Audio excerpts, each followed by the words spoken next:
Les vraies voix Sud Radio, le grand débat du jour. Ça repart vers Henri Martin. Oui, voilà, course-poursuite.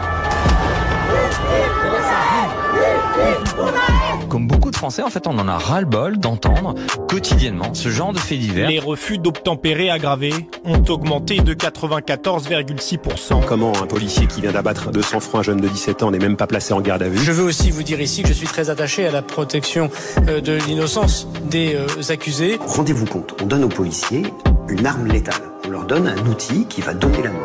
On les forme pas du tout. Nous sommes des cibles. D'ailleurs, ce ne sont pas des refus d'obtempérer. La plupart du temps, c'est des tentatives d'homicide volontaire. Donc à un moment, quand on te demande de t'arrêter, tu t'arrêtes.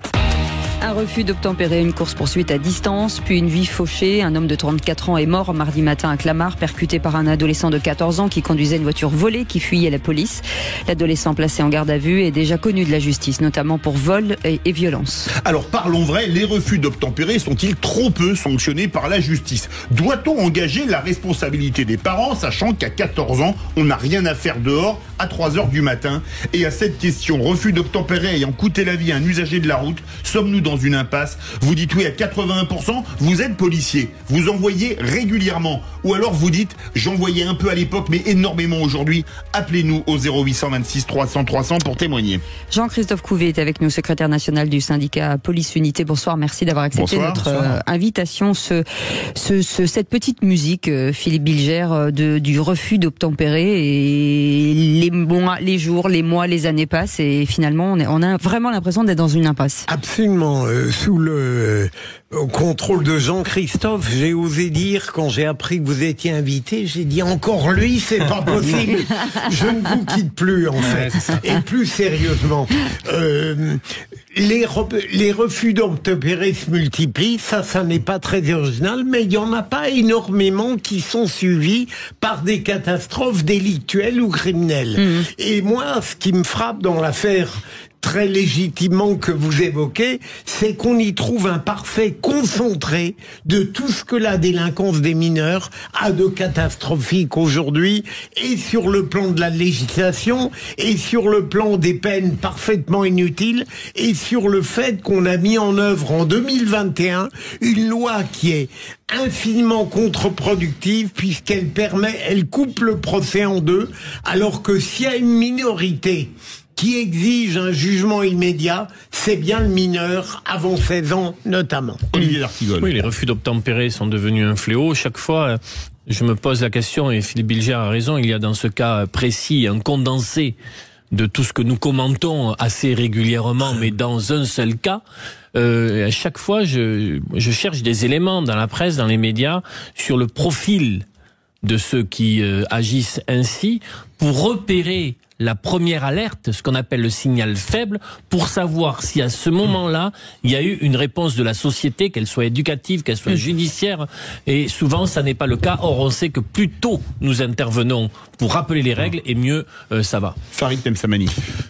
Oui, alors en plus il y a mort d'homme, quelqu'un qui probablement allait au boulot, au travail, qui vivait encore chez sa maman, si je ne dis pas de bêtises. Ce qui a été dit est parfaitement vrai. En réalité, à 14 ans, il y a normalement un certain nombre de signaux qui ont normalement déjà donné l'alerte. Et là, je me pose la question, le système éducatif, à quel moment est-ce qu'il a joué son rôle ou non? Parce qu'il a eu affaire à la justice, ce jeune homme-là. Mais pour revenir au délit de fuite, on en reparlera probablement avec Jean-Christophe, effectivement, avec les professionnels en l'occurrence, mais il y a eu tellement d'affaires dans le passé. On l'a rappelé tout à l'heure, le décès à Nanterre de Naël, où en réalité vous avez un certain nombre d'agents de police qui font aujourd'hui très attention. Je pense notamment lorsqu'il y a des délits de fuite avec des deux roues, où en fait on fait très attention, où contrairement à d'autres pays, on fait en sorte de ne pas provoquer, de ne pas tuer. Et en réalité, ça pose véritablement le problème, parce que vous avez aussi des délinquants. Alors attention, toutes les affaires ne sont pas comparables, il faut faire très attention. Mais vous avez un certain nombre de délinquants qui disent, mais de toute manière, quel est le risque pour moi au final? C'est quoi? C'est la garde à vue. Il a déjà fait de la garde à vue, ce jeune homme. Voilà. Vous avez aujourd'hui quelqu'un qui paye finalement notre d'une certaine manière notre laxisme au sens très large, malheureusement. Jean-Christophe Couvi, ce qui est assez étonnant forcément, c'est que je trouve qu'il y a moins d'émoi pour un automobiliste qui est tué par un délinquant que finalement un policier qui tue un délinquant. C'est quand même surréaliste. Je vois pas de montée de bouclier en disant c'est scandaleux. Ça passe crème en fait. Bah oui, il y aura pas d'émeute. C'est comme ça, c'est un fait, parce que justement ça n'intéresse pas aussi une partie des hommes politiques. Ça va pas dans le sens, dans le narratif où on entend toujours dire que les policiers sont racistes, sont violents, c'est des grosses brutes, et que en fait les délinquants sont des victimes de la société. Voilà, ça devient insupportable cette petite musique effectivement. Parce que moi je pense bien à sa famille quand même. Oui, mais bien sûr. Mais encore une fois, on m'a même envoyé parce que j'ai dit qu'en fait sur l'affaire Naël, effectivement, le policier est intervenu. Rien, mais je dis toujours, rien ne mérite la mort sur une intervention. On fait le maximum effectivement pour préserver la vie, parce que pour nous la vie est primordiale. Sauf que dans des situations bien particulières, de temps en temps, malheureusement, ça arrive. Le refus d'obtempérer, alors donc en fait, il faut dissocier de l'usage de l'arme, parce qu'on ne tire pas, et ça faut bien le dire aussi, contrairement à ce que dit LFI, on ne tire pas sur des gens sur un refus d'obtempérer. On tire parce que justement, on est en danger, ou d'autres personnes sont en danger, et la loi nous le permet. Il y a 2 lois qui nous le permettent, effectivement, c'est le Code de sécurité intérieure, et effectivement, c'est quand on est en état de légitime défense. Voilà. Le Code de sécurité intérieure s'adresse aux forces de l'ordre, parce que c'est l'usage de l'arme administrative, tandis que la légitime défense est tout citoyen, y compris les forces de l'ordre, et là, on ne parle pas d'armes. C'est-à-dire que vous pouvez vous défendre avec les moyens du bord, du moment que ce soit proportionnel. Et concomitant. Donc ça, ce sont les 2 choses à bien scinder. Après, effectivement, nous, on a une recrudescence de ces refus d'obtempérer. Et en fait, quelque part, ça découle aussi de cette violence de sociétale, j'allais dire. C'est-à-dire qu'aujourd'hui, on ne respecte plus rien, on n'a pas de limites. Un policier vous demande de vous arrêter. Pourquoi est-ce qu'une partie de la population s'arrêterait ? Qu'est-ce qu'elle risque ? Autant prendre le risque, effectivement, de partir, et malheureusement de tuer un innocent qui allait au travail. Voilà. Et surtout, c'est l'âge, 14 ans. Nous, ça ne nous surprend plus. Je sais que ça doit choquer, normalement. Il faut que ça choque l'opinion publique. Déjà, les parents de ce gamin. Parce que ce gamin avait un palmarès, déjà, à 14 ans. Et je vous signale qu'il était aussi sous contrôle judiciaire. C'est-à-dire que normalement, il n'aurait pas jamais dû se retrouver là. Sauf qu'en fait, on se rend compte que les contrôles judiciaires, les prévenus, enfin, les personnes qui ne le comprennent même pas et s'en fichent complètement. Pour eux, ils sont dehors, ils sont libres, point. Allez, Didier au 0826 300 300, une réaction, Didier. Bah oui, moi ce que je voulais dire, c'est surtout par rapport aux parents. Alors, je comprends pas bien comment un gamin de 14 ans peut se retrouver à 3h du matin dehors. Moi, je trouve ça un peu bizarre.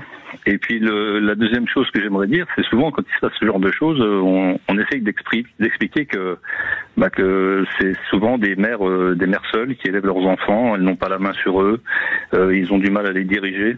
Moi, j'ai du mal à comprendre ça. J'ai été élevé par ma grand-mère.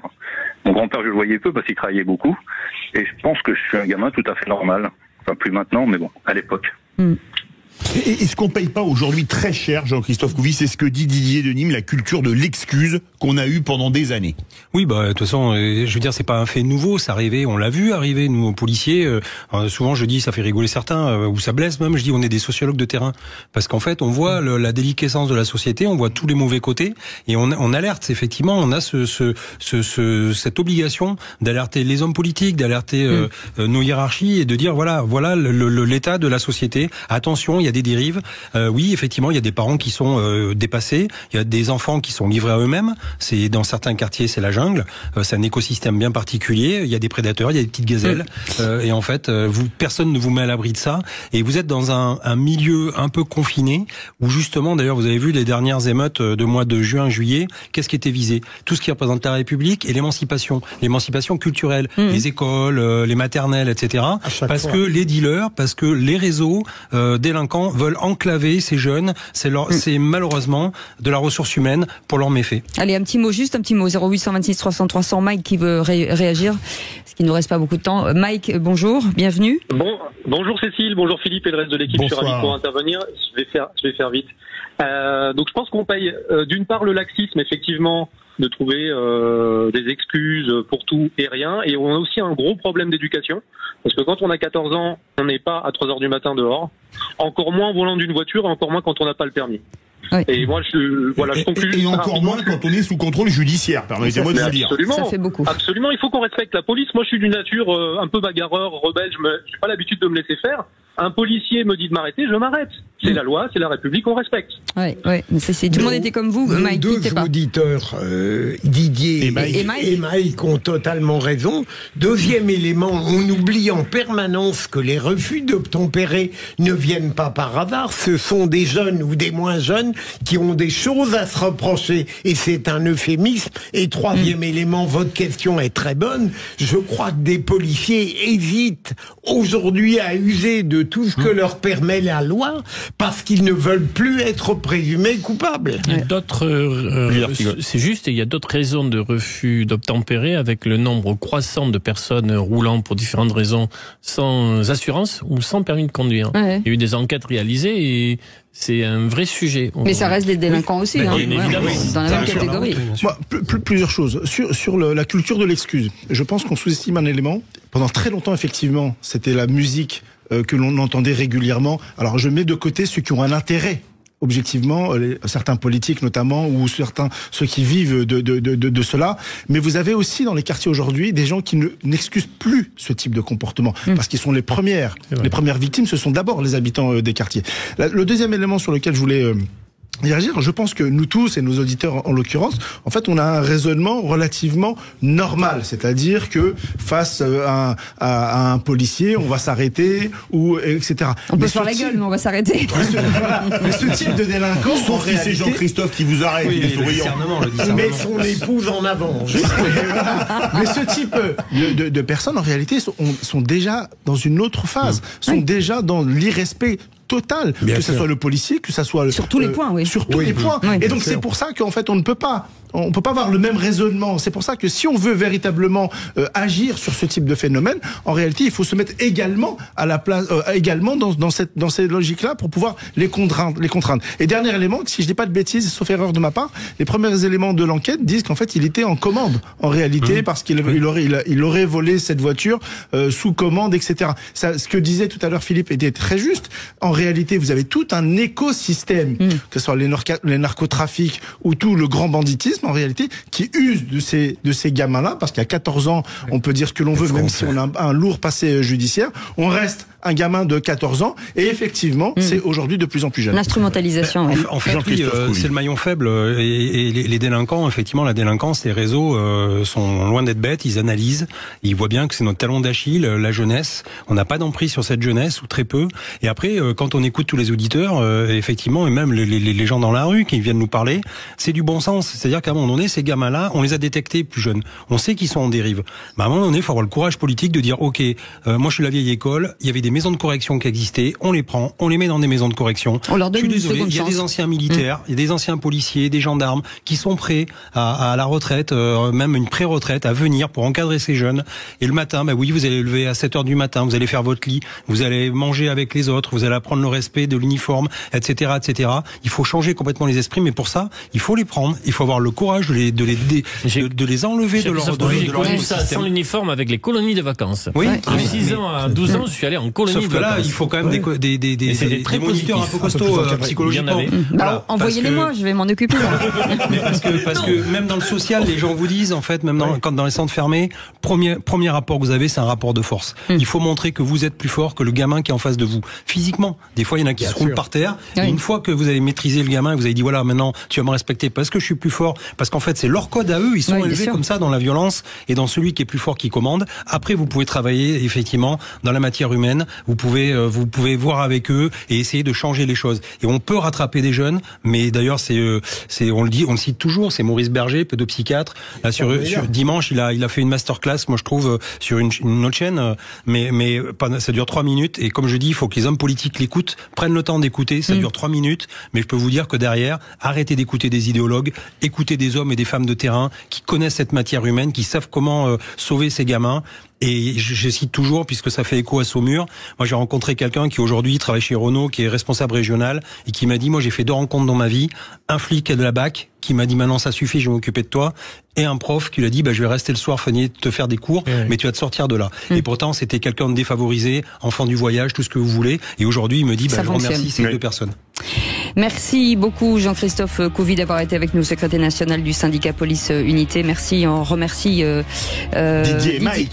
Qui reste avec nous pour le qui c'est qui l'a dit. Mais Jean-Christophe va rester aussi. Didier, vous allez rester avec nous. Vous voulez en permanence que mes risques de victoire non, de toute façon c'est Didier qui va gagner, donc ça c'est réglé. Vous restez avec nous, on joue au qui c'est qui l'a dit dans un instant. À tout de suite.